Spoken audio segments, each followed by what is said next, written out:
अस्सलामुअलैकुम दोस्तों, उम्मीद है कि आप तमाम लोग खैर आफियत से होंगे और अपने रब की अता करदा नेमतों के शुक्रगुजार होंगे। दोस्तों, जैसा कि हम अपनी तमाम पिछली वीडियोस में आपके साथ मुख्तलिफ सानिहात, वाक़यात, हादसात शेयर करते आ रहे हैं, इसी तरह आज एक और कहानी हम आपकी खिदमत में पेश करने जा रहे हैं। और ये कहानी हमारे एक बहुत ही अजीज़ दोस्त और हमारे बहुत अच्छे व्यूअर ने हमारे साथ शेयर की है। आइए हम उनकी कहानी सुनते हैं उन्हीं की ज़बानी। वो लिखते हैं, मेरे दादा का घर मुनीर सौदाबाद में था। उस गली में दादा के अलावा 2 और रिश्तेदारों के भी घर थे।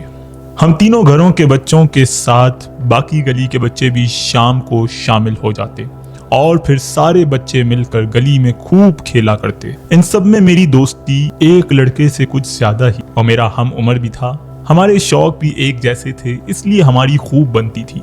उस जमाने में बिजली बहुत कम ही जाती थी, लेकिन जब भी जाती तो समझे हमारा पसंदीदा खेल छुपन छुपाई शुरू हो जाता। हमारी गली के कोने पर 2 फलदार दरख्त लगे हुए थे। एक जामुन का था और दूसरा गोदनी का था। और दोस्त खास तौर पर मिलकर दोपहर के वक्त जामुन के दरख्त पर पत्थर मारते और जामुन धड़ाधड़ गिरने लगे, क्योंकि जामुन के दरख्त पर चढ़ना हमारे लिए बहुत मुश्किल था। लेकिन गोदनी के दरख्त पर हम बाआसानी चढ़ जाते। सारा दिन इस पर बैठकर गोदनी का फल खाते और बहुत सारा जमा भी कर लेते। फिर आकर उसे फ्रिज में रख देते। रात को उसे ठंडा ठंडा खाते। ये हमारा पसंदीदा मशगला था। ये काम हम दोपहर में ही किया करते थे। शाम के वक्त तो दूसरे बच्चे भी आ जाते। अम्मी अक्सर मुझे मना करती, बेटा दरख्त पर पत्थर नहीं मारते, पौधे भी जानदार होते हैं, उन्हें भी तकलीफ होती है। लेकिन मैं उनकी बात सुनी अनसुनी कर देता। एक दिन दोपहर में मैं और मेरा दोस्त हम लोग बैठे थे। हम अपने एक और दोस्त को बुलाने गए, लेकिन उसकी तबीयत ठीक नहीं थी, तो मैं घर वापस चल दिया। लेकिन जाते जाते मेरे दिल में न जाने क्या ख्याल आया। मैंने सोचा आज मैं खुद ही गोदनी के दरख्त पर चढ़कर दावत उड़ाता। वैसे भी दरख्त पर मैं ही चढ़ा करता था। मैं पलट कर गली के कोने पर चला गया। गोदनी के दरख्त पर चढ़ा तो हैरान रह गया। वहां पहले से ही एक लड़का चढ़ा हुआ था। वो मेरा हम उम्र ही था, लेकिन उसके सर पर पट्टी बंधी हुई थी और वो मुझे घूर रहा था। उसकी आंखों में पता नहीं क्या बात थी कि मैं डर गया। मैंने डरते डरते कहा, तुम मुझे इस तरह क्यों घूर रहे हो? तुम्हें गोदनी तोड़नी है तो तोड़ लो, मैं तुम्हें रोक थोड़ी रहा हूं। उसने गुस्से से कहा, कल तुमने मुझे पत्थर मारा था, आज मैं तुम्हें मारूंगा। मैंने कहा, मैं तो तुम्हें जानता भी नहीं और मैं तुम्हें क्यों पत्थर मारूंगा? उसने कहा, कल तुम और तुम्हारा साथी जामुन के दरख्त पर पत्थर मार रहे थे तो तुम्हारे पत्थर मुझे लगे। मैं हैरान हो गया। मुझे लगा वो बिला वजह झूठ बोल रहा है। मैंने उसके जवाब में यही कहा, मैंने तो तुम्हें देखा नहीं, अगर देखा होता तो पत्थर क्यों मारता? तो वो बोला, मैं उसी दरख्त पर रहता हूँ और अब इस जख्म की कीमत तुम्हें चुकाना है। मैं डरकर जल्दी से दरख्त से नीचे उतरा और घर की तरफ दौड़ लगा दी। ये लड़का मुझे बहुत खतरनाक लग रहा था। घर पहुंचा तो मेरे खौफ से बुरी हालत थी और घर जाते ही मुझे तेज बुखार चढ़ गया। अब्बू ने मुझे डॉक्टर को दिखाया। 3 दिन गुजर गए, बुखार था कि उतर ही नहीं रहा था। अम्मी भी परेशान हो गई। अब्बू मुझे मस्जिद के मौलवी साहब के पास ले गए। उन्होंने दम वगैरह किया तो मेरा बुखार। अम्मी ने सख्ती से पाबंदी लगा दी कि अब एक दिन भी बाहर नहीं जाओगे। उसी दिन मेरा दोस्त मेरे पास आया, कहने लगा, यार बहुत दिन हो गए हैं जामुन नहीं खाए। मैं भी फौरन तैयार हो गया और दोपहर में जब अम्मी सो गई तो मैं चुपके से घर से निकला और दोस्त को लेकर जामुन तोड़ने निकल गया। लेकिन मुझे उस दिन वाला लड़का याद आ गया। दोस्त जामुन के दरख्त पर पत्थर मार रहा था और मैं गिरे हुए जामुन इकट्ठे कर रहा था। मुझे जामुन के दरख्त से एक चीख सुनाई दी। वो नजर नहीं आ रहा था, लेकिन वो आवाज उसी लड़के की थी। उसने मुझे मेरे नाम से पुकारा और कहा, तुम बाज नहीं आओगे, अब मैं तुम्हें नहीं छोड़ूंगा, तुम्हें ऐसा सबक दूंगा कि तुम जिंदगी भर याद रखोगे। इतना सुनना था कि मैंने दौड़ लगा दी। दोस्त पीछे से मुझे आवाजें दे रहा था, लेकिन मैं रुका नहीं। वो भी मेरे पीछे भागा और मुझे जा लिया। उसने कहा, तुम्हें क्या हुआ, तुम भागे क्यों? क्या तुमने उस लड़के की आवाज नहीं सुनी?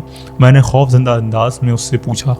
उसने हैरत से कहा, किस लड़के की आवाज? मुझे एक झटका लगा। अब मुझे समझ में आया कि वो लड़का इंसानों में से नहीं था। फिर तो मैं शदीद खौफ का शिकार हो गया।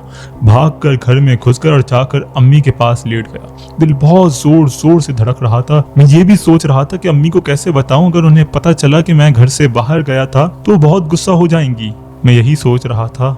मैंने अम्मी का कहना नहीं माना। तभी मेरे साथ ये सब हुआ। मुझ पर बुखार चढ़ चुका था। ये शुक्र हुआ अम्मी को मेरे बाहर जाने का पता नहीं चला, तो उसे 3 दिन के बुखार से मैं निढाल हो गया। पानी भी पीता तो उसका जायका अजीब लगता। मुझे रात को अजीब ख्वाब आते कि मैं सीढ़ियाँ चढ़ रहा हूँ, किसी ने मेरा पाँव पकड़कर मुझे खींच लिया और मैं झटके से उठ बैठा। मेरे पाँव में बाकायदा उस जगह दर्द होता।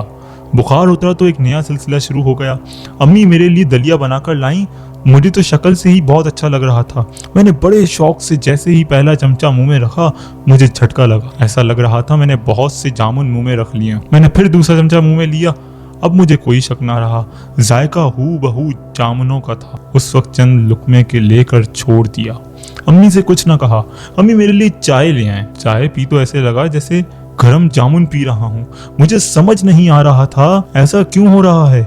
रात को रोटी खाई, सालन खाया, हत्ता कि ठंडा पानी भी, सब कुछ मुंह में जाकर जामुन का जायका इख्तियार कर लेता। हत्ता कि अब्बू खास मेरे लिए चिप्स लाए। चटपटे चिप्स सेक कर मेरे मुंह में पानी भर आया, लेकिन मैंने जैसे ही जबान पर रखा वही खट्टा मीठा जायका मुंह में घुल गया। मेरे होश उड़ गए। मैंने अब्बू से बस इतना कहा, मुझे जायका अच्छा नहीं लग रहा। उन्होंने कहा, बेटा जबान का जायका कभी कभार खराब हो जाता है, कोई दवा खा लेना। लेकिन ये सिर्फ जायके की बात नहीं थी, कुछ और ही था। उस रात जब सब सो रहे थे, मुझे प्यास लगी। मैं किचन में गया, फ्रिज खोला, पानी निकाला, लेकिन जैसे ही फ्रिज का दरवाजा बंद किया, मेरे पीछे खटका से बर्तन गिरने की आवाज। मैंने बढ़कर देखा तो कुछ नहीं था, लेकिन एक अनजाने खौफ से मेरी चीख निकल गई। मेरे हाथ से गिलास छूटा और फर्श पर गिरकर टूट गया। अम्मी अब्बू भागे आए। मैं कुछ न कह सका। अभी सुबह मदरसे गया मौलवी साहब से दुआ करवाने। मैंने उन्हें सारा वाकया सुनाया। कुछ देर तक तस्बीह पढ़ते रहे और फिर बोले, ये सब उसी की कार्रवाई है। वो चाहता है कि तुम उसे हर वक्त याद रखो। अब क्या हो सकता है? मैंने बेबसी से पूछा। मौलवी साहब ने कहा, तुमने उसे तकलीफ दे दी है, वो तुमसे बदला ले रहा है। लेकिन अगर तुम सच्चे दिल से माफी मांगो और सदका दो और दरख्त को दोबारा न छेड़ो तो शायद वो तुम्हें माफ कर दे। मैंने उनके कहने पर अमल किया, अपनी चिड़ियों को आज़ाद कर दिया, दरख्त के नीचे जाकर माफ़ी मांगी, हाथ जोड़कर दिल से कहा, मुझे माफ़ कर दो, मैं नहीं जानता था कि पत्थर मारने से तुम्हें तकलीफ होती है। अगले दिन अजीब वाक़या हुआ। जब मैंने खाने का पहला नवाला लिया, वही सालन वही रोटी, लेकिन इस बार जायका वैसा ही था जैसा होना चाहिए था। आज जितने दिनों बाद खाने का असली मजा आया, दिल खुश हो गया। मैंने शुक्र अदा किया और ये मेरी जिंदगी का ऐसा वाक़या था जिससे मुझे ये सबक मिला कि दरख्तों पर मखलूकात आबाद होती हैं। लेकिन आज भी इतने सालों बाद जामुन देख लूं तो दिल के अंदर अजीब सा होता है। एक वाक़या और मेरी जिंदगी में पेश आया। ये वाक़या उस वक्त का है जब मैं तालीम से फारिग होकर नौकरी कर रहा था। उन्हीं दिनों मेरी छोटी बहन का रिश्ता तय हुआ। बहन का ससुराल जिना स्क्वायर में था। जब मैं पहली बार उसके ससुराल गया तो मुझे वो घर कुछ पुरस्कार लगा। उस घर की खास बात ये थी कि उनके छोटे से घर के सहन में बेरी का खूब घना दरख्त था जो कि सहन के बीचों बीच था। मुझे वो कुछ पुरस्कार लगा। शायद दरख्त के हवाले से मेरा तजर्बा अच्छा नहीं था। पुराने तर्ज का बना घर था, लेकिन घर उनका अपना। मेरे होने वाले बहनोई की सरकारी नौकरी थी। वालिदैन हयात नहीं थे। एक बहन शादीशुदा थी, वो ही अपने मामू के साथ रिश्ता लाई थी। उनके मामू अब्बा के अच्छे दोस्त। बहनोई मेरी बहन से 10 साल बड़े थे, लेकिन अब्बा को रिश्ता अच्छा लगा। यूं ये रिश्ता तय पा गया। मेरी और छोटी बहन की एक साथ ही शादी हुई थी। सब बहुत खुश थे, लेकिन शादी के थोड़े ही अरसे बाद मेरे बहनोई बीमार रहने लगे। बहुत जगह दिखाया, मुख्तलिफ टेस्ट हुए, झाड़ फूंक भी करवाई, लेकिन उनका मर्ज था कि ख़त्म होने के बजाय बढ़ता ही जा रहा था। न जाने कौन सा मर्ज था कि डॉक्टरों की समझ में नहीं आ रहा था। बहनोई ठीक होने के बजाय दिन ब दिन सूखते जा रहे थे, जो हम सब के लिए तकलीफ का बाइस था। मेरी बहन जो अभी नई नई दुल्हन थी, वो अलग फिक्र में घुल रही थी। उसकी आंखों में हर वक्त नमी रहती, उसके चेहरे पर उदासी छाई रहती। हम सब उसे समझाते, तसल्ली देते, लेकिन वो रो देती, जिससे हम सब असियत में मुब्तला हो गए। फिर एक दिन मुझसे मेरी बहन की परेशानी देखी न गई तो मैं बहन और बहनोई को अपने घर ले आया। जब तक बहनोई ठीक ना हो जाते तो ये हमारे साथ रहेंगे। हमने अच्छे से अच्छे डॉक्टर को दिखाया, रिपोर्टें उनकी सब ठीक थी। बहन हमारे घर आकर काफ़ी सेट हो गई थी। 2 दिन में ही उसकी शक्ल बेहतर हो गई। तीसरे दिन मेरी बहन ने मुझे एक बात बताई, जिससे मुझे अंदाज़ा हुआ कि मामला इतना सीधा नहीं है। उसने बताया जिस दिन से वो शादी होकर उस घर में गई है, वहाँ वो दरख्त उसे अजीब लगता है। ख्वाब में उसे उस दरख्त पर लाश लटकी दिखाई देती है। जब उसने करीब जाकर देखा तो उसकी खुद की लाश। तो बहुत डर गई। नई नई दुल्हन थी तो किसी से कह ना सकी। बहनोई भी सारा दिन दरख्त के नीचे चारपाई डालकर लेटे रहते, बल्कि उसका कहना था रात के आखिरी पहर उसकी आँख खुलती तो बहनोई कमरे में नहीं होते, वो सहन में जाकर दरख्त के नीचे लेट जाते। उस दरख्त की एक बात और अजीब थी जो उसने घर में रहते हुए नोट की। उस दरख्त पर कोई परिंदा चिड़िया नहीं आती थी। एक और बात भी उसने बताई, जब घर में कोई नहीं होता तो उसे बहुत खौफ महसूस होता। वो सहन में मौजूद वॉशरूम तक नहीं जाती और भी छोटी मोटी बातें थीं जो उस घर में चंद दिन रहकर उस पर बीती। वो वहाँ रहकर बोल नहीं पाती थी। जब यहाँ आई तो उसने मुझे ये सब बताया तो मैं समझ गया कि मेरी बहन ऐसी ही किसी मुसीबत का शिकार हुई है जिसका मैं हुआ था, लेकिन ये उससे ज़्यादा संगीन चीज़ थी। अब्बा तो इन चीज़ों को नहीं मानते थे। मैंने दोस्त से मशवरा करके कामिल को दिखाया। उसने जो कहा उससे मुझे झटका लगा। उसका ये कहना था कि अब उनमें कुछ नहीं बचा, बहुत सख्त अमल है, जो भी चीज़ है वो इन पर शदीद हावी है, हमारे बस की बात नहीं। मैंने बात अपनी बहन से छुपाई क्योंकि वो और परेशान होती। मैं अंदर ही अंदर फिक्र में घुल रहा था। मेरा बहनोई मर रहा था, मैं चाहकर भी कुछ नहीं कर पा रहा था और मेरे रात दिन जैसे अंगारों पर गुजर रहे थे। मैं उन दिनों बहुत ज़्यादा परेशान था, यहाँ तक कि मेरी रातों की नींद भी उचट हो गई थी। काफ़ी मुश्किल दिन थे। मैंने काफ़ी भाग दौड़ भी की और फिर एक छोड़ के मैंने 2 और आमलों को दिखाया। एक का जवाब कमोबेश वही था और दूसरा पैसे ईंचने के चक्कर में था। उसकी पैसे वाली बात पर एक ख्याल मेरे दिमाग में आई, फिर मैंने उस पर अमल भी किया। बहनोई का हर मुमकिन हद तक सुबह शाम सदका दिया। सदका बलाओं को टालता है। मैंने भी बचपन में चिड़िया आज़ाद की थी, मस्जिद में बैठकर बहुत दुआएं भी की। वो रमज़ान का महीना था, बस अल्लाह को कबूल करना था। बहनोई कुछ बेहतर होना शुरू हो गए, लेकिन हमने उन्हें उनके घर जाने नहीं दिया। अल्लाह ने एक करम और किया, मुझे इत्तफाक़ी तौर पर एक अल्लाह वाले से मिलवाया। बस कहते हैं उन्होंने बताया कि उन बेरी के दरख्त पर असरात तो थे, लेकिन एक चीज़ और थी। किसी ने मेरे बहनोई के लिए तावीज़ उन्हीं के घर के दरख्त के नीचे दबाया था। ये दोनों चीज़ें उस वक्त मिल गई थी। दरख्त के असरात को उन तावीज़ के असरात ने और बढ़ा दिया। 2 चीज़ें थीं और जब उन बुजुर्ग की निगरानी में उस दरख्त के नीचे से वो तावीज़ निकल गए तो कुछ और बातें भी खुल गईं कि तावीज़ किसने और क्यों दबाए थे।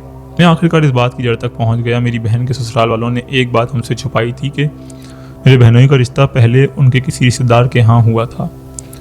वो मामी 5 साल रहीं। वो लोग बहुत तेज़ और लालची थे, इसी वजह से रिश्ता ख़त्म हो गया। उन लोगों ने उसे अना का मसला बना लिया और बहनोई के रिश्ते की बंदिश करा दी और फिर कुछ साल तक उनकी शादी कहीं ना हो पाई।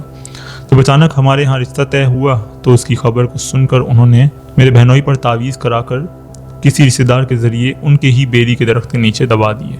बस मामला फिर ख़राब हो चला। ये शुक्र था कि अब मेरे बहनोई बेहतर हो रहे थे, लेकिन हमने बहन और बहनोई को जाने नहीं दिया। वो घर बेच दिया और फिर कुछ अरसे के लिए मुस्तकिल इलाज के बाद सब ठीक हो गया। आज मेरी बहन अपने घर में खुश है। तो दोस्तों, ये थी आज की कहानी जो हमारे दोस्त ने हमारे साथ शेयर की। 2 वाक़यात और दोनों से हमें एक ही सबक मिलता है कि दरख्तों पर हमें ध्यान से बैठना चाहिए, खेलना चाहिए, पत्थर मारने चाहिए, बल्कि न सिर्फ दरख्तों पर, किसी भी ऐसे कोने पर, किसी ऐसी जगह, कचरा कुंडी वगैरह पर, क्योंकि यहाँ पर अमूमन इन मखलूक़ात का बसेरा होता। उम्मीद है कि आपको आज की ये कहानी पसंद आई होगी। अपने तबसरों का ख्यालात हर कमेंट सेक्शन में ज़रूर कीजिए। अगर आपके पास ऐसी कोई भी कहानी, वाक़या, सानिया या हादसा हो तो हमारे साथ ज़रूर शेयर कीजिए और हमें ज़रूर बताइए। मिलते हैं अगली वीडियो में। बहुत शुक्रिया।